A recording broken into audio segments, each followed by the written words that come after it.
관련 사태가 긴박하게 흘러가면서 국제 정세도 요동치고 있는데요. 박정호 대외경제정책연구원 신북방 경제실장 연결해서 자세한 이야기 나눠보겠습니다. 실장님 나와 계십니까? 예, 나와 있습니다. 예. 자, 시시각각 들려오는 뉴스들이 참 심상치가 않습니다. 악화일로를 걷고 있는 상황인데 현재 러시아와 우크라이나 상황을 어떻게 보고 계십니까?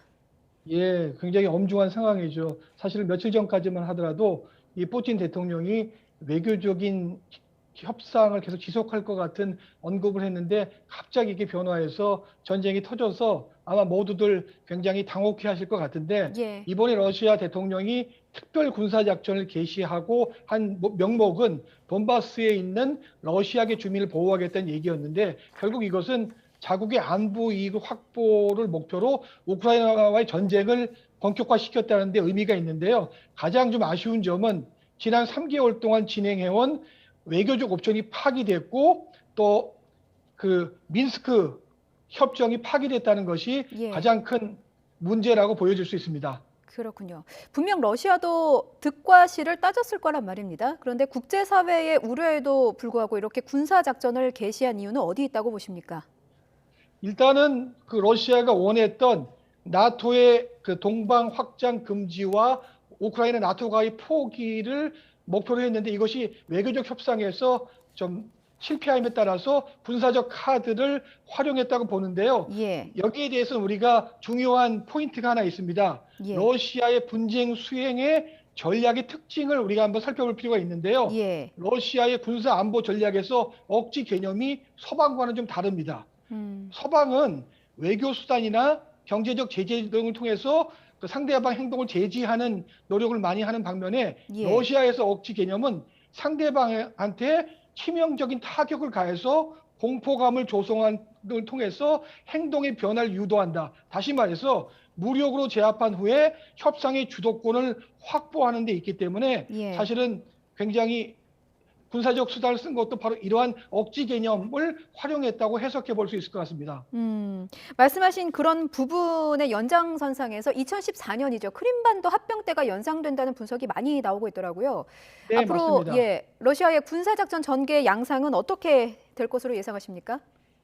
일단 이 군사작전 전개 양상은 조금 더 지켜봐야 될 것 같은데 일단 예. 이번에 미사일을 통해서 우크라이나 방공망을 정밀 타격을 했기 때문에 앞으로 지상전이 펼쳐질 수 있는 가능성이 있다고 보는데요. 예. 이번 군사 작전의 목적은 크게 민간인 피해를 최소화한다는 명분을 만들고 그다음에 돈바스 지역에서 그 2014년에 그 분리주의 자치공화국의 영토를 복원하는데 필요한 우호적 환경을 조성하면서 우크라이나 군사 기반을 무력화시킨다는 목표를 두고 있고요. 예. 정치적으로는 우크라이나 친서방 정부에 타격을 줘서 자국이 원하는 안보적 이익을 확보하는 데 목표를 두고 있다고 볼 수 있겠습니다. 예. 지금 지상전 가능성을 언급하셨습니다.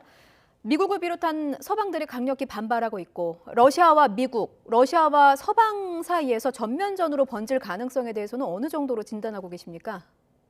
제 생각에는 사실 사태가 어떻게 갈지 지금 사실은 확실하게 예측하기는 좀 어려운 측면이 있고요. 예. 사실 서방이 참전해서 전면전을 한다는 것은 사실 현실적으로 좀 어려운 측면이 있습니다. 왜냐하면 음. 미국의 이 바이든 대통령도 전쟁 발발 시에 미국이 전쟁에 참여했을 경우에는 예. 핵전쟁이나 제3차 세계대전이 발생할 가능성이 있기 때문에 서방 측면에서도 이 군사적 옵션을 쓰기에는 상당히 큰 리스크가 있고 러시아도 서방이 개입할 시에는 상상을 초월할 수 있는 군사적 보복 조치를 한다고 했기 때문에 예. 아마도 강력한 제재를 통해서 러시아에 압박을 가하는 방법을 가는 것이 현실적으로 더 가능성이 높다고 생각합니다. 그렇군요. 지금 일각에서는 신냉전의 포문이 열렸다 이렇게 걱정하는 목소리도 있습니다. 푸틴 대통령의 진짜 속내는 무엇인지 궁금한데요.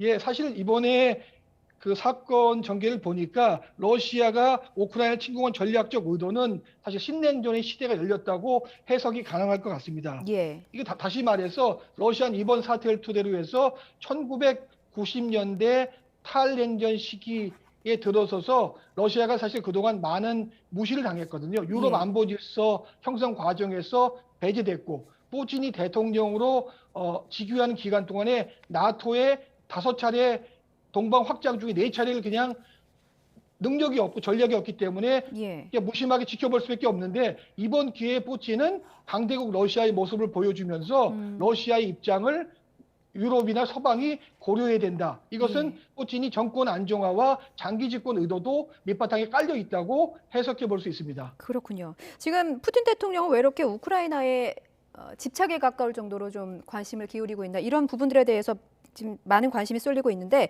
푸틴 대통령이 한 연설을 보면 이런 내용이 있습니다. 러시아와 우크라이나는 한 뿌리다. 그리고 우크라이나는 진짜 독립국가였던 적이 없다. 이렇게 주장을 하고 있거든요. 실제로 러시아와 우크라이나는 어떤 관계에 있는 겁니까? 예, 러시아, 우크라이나는 역사적으로 보면은 동슬라브 형제 국가입니다. 러시아의 고대 국가가 우크라이나의 수도인 키예프 루스에서 시작했기 때문에 예. 사실 우크라이나는 러시아에게 어머니와 같은 국가인데, 이 국가가 서방으로 가게 되면은 러시아는 사실을 어머니를 잃은 것 같은 그 느낌을 받을 수 있기 때문에 예. 우리는 하나의 민족으로서 역사와 전통을 같이 했다는 주장을 펼치면서 이번 우크라이나 사태에 있어서 러시아의 입장을 정당화시키는 하나의 구실로 삼고 있다고 볼 수가 있겠습니다. 그렇군요. 지금 뭐 미국, 영국, 유럽연합 등 서방 국가들이 러시아를 향해서 강력한 제재에 돌입하고 있는 상황입니다. 이런 제재가 과연 푸틴 대통령을 막을 수 있는 건지, 실효성이 있는 제재라고 보십니까? 제재의 성격과 규모와 강도에 따라서 약간의 변화는 있을 수 있겠지만, 기본적으로 러시아 정부는 제재를 버텨내겠다는 전제하에서 우크라이나 무력을 사용해서 침공했기 때문에 서방이 어떠한 제재를 하더라도 러시아가 그 부분에 대해서 뭐 입장을 바꾸거나 하기는 어려울 거로 관측이 됩니다. 예. 서방의 제재 수단을 보면요, 러시아에 천연가스 있고요, 석유, 이런 원자재 수입을 하지 않겠다, 이런 것들도 지금 검토되는 것으로 전해지고 있는데, 이게 국제 에너지 가격에 치솟을 수 있다는 우려 때문에 쉽지는 않을 것이다, 이런 전망도 나오고 있더라고요. 예, 사실은 가장 큰 문제 중에 하나가 지금 그 코로나 사태에 의해서 새롭게 경제 회복을 노력하고 있는 과정에서 예. 인플레이션 문제가 각국의 주요한 경제적 문제 중에 하나 떠오르고 있는데, 이 문제가 이제 장기화되거나 전쟁이 더 전면적으로 만약에 확대돼서 문제가 더 심각해되면 당연히 국제 에너지 가격이나 곡물 가격, 원자재 가격에 있어서 큰 파장이 있을 수밖에 없기 때문에 예. 세계 경제에 큰 충격을 미칠 수 있는 요인이라고 생각합니다. 예, 말씀하신 것 중에 곡물 가격 폭등 짚어주셨는데, 사실 우크라이나는 유럽의 빵 공장으로 불릴 정도로 세계적인 곡창지대이기도 합니다. 이것이 이번 사태가 계속되면 세계 경제에 악영향을 미칠 것 같은데, 그 파장이 어느 정도나 될 것으로 보십니까? 일단은 두 가지 측면에서 저희가 요약해 볼 수 있을 것 같은데요. 예. 코로나 이후에 만약에 에너지와 그 곡물의 공급망이 교란이 되면 인플레가 심화됩니다. 그렇기 때문에 여러분들도 잘 아시겠지만 에너지 곡물 가격이 인상이 되면 특히 에너지 같은 경우는 선진국들에 특히 영향을 미칠 가능성이 큽니다. 예. 그리고 곡물 가격 같은 경우는 신흥국에 직격탄을 미칠 가능성이 큰데, 좀 더 구체적으로 말씀해 드린다면 중동 및 북아프리카 지역의 국가들, 특히 예멘이나 리비아나 이집트 같은 국가들은 우크라이나에 대한 밀수입 의존도가 크기 때문에 예. 상당히 큰 사회적 혼란이 발생할 가능성이 있다고 추측해 볼 수 있을 것 같습니다. 국제 유가가 120달러로 돌파할 수 있다, 이런 전망도 나오고 있더라고요. 예를 들어서 전쟁이 국지전이 아닌 전면전이 되고 서방의 경제 제재가 에너지 부분까지 갈 수 있어서 공급적 측면에서의 문제가 생기게 되면 에너지 가격이 120달러를 돌파할 수도 있을 거라는 관측도 존재하고 있다고 저는 예. 생각합니다. 그렇군요. 지금 뭐 국제 관계가 엄혹한 힘의 논리로 움직인다, 이런 걸 다시 한번 좀 확인하게 되는데, 주변국의 속내도 굉장히 복잡할 것 같습니다. 나토 내에서는 어떤 의견들이 나오고 있습니까?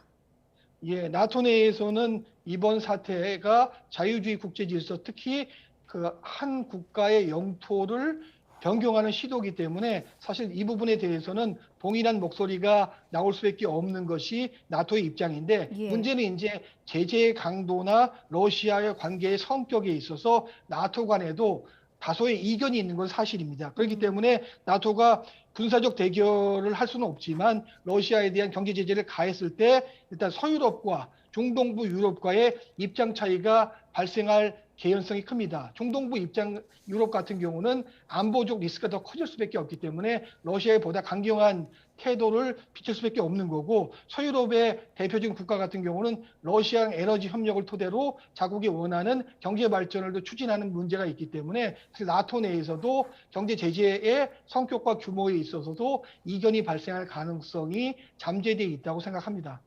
예. 지금 당장 우리나라에 어떤 영향이 미칠 것인가 사실 이 부분이 가장 큰 관심인데 오늘 주식시장도 크게 출렁였고요.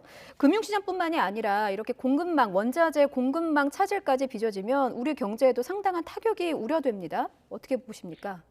예, 당연히 이 전쟁이 첨예화되면 저희 경제에도 사실은 영향을 받을 수밖에 없죠. 그건 세 가지 측면에서 우리가 볼 수 있는데, 예, 첫째, 에너지 공급망이 교란되면 인플레이션이 아무래도 우려가 되니까 예, 금리 인상 문제에 있어서도 이게 가속화되고, 또 자본 유출 문제라든지 생길 수 있기 때문에 자본 시장의 변동성이 확대될 가능성이 있고요. 둘째는 원유 공급 충격 시에 원자력 가격이 좀 급등하게 되고, 그렇게 되면 산업 경쟁력 문제에도 문제가 생길 수 있기 때문에 수출량 감소에 따른 경기가 둔화될 가능성이 있기 때문에 사실은 그 우리나라의 경우 이제 화석 연료 의존도가 상대적으로 높은 제조업 상품 수출에서도 영향을 미칠 수 있기 때문에 사실은 중요한 문제라고 볼 수가 있겠습니다. 예. 지금 한치 앞을 예측할 수 없기 때문에 더 이상 확전되지 않기만을 바라는 마음입니다. 여기까지 듣겠습니다. 지금까지 박정호 대외경제정책연구원 신북방 경제실장이었습니다. 오늘 말씀 잘 들었습니다. 예, 감사합니다.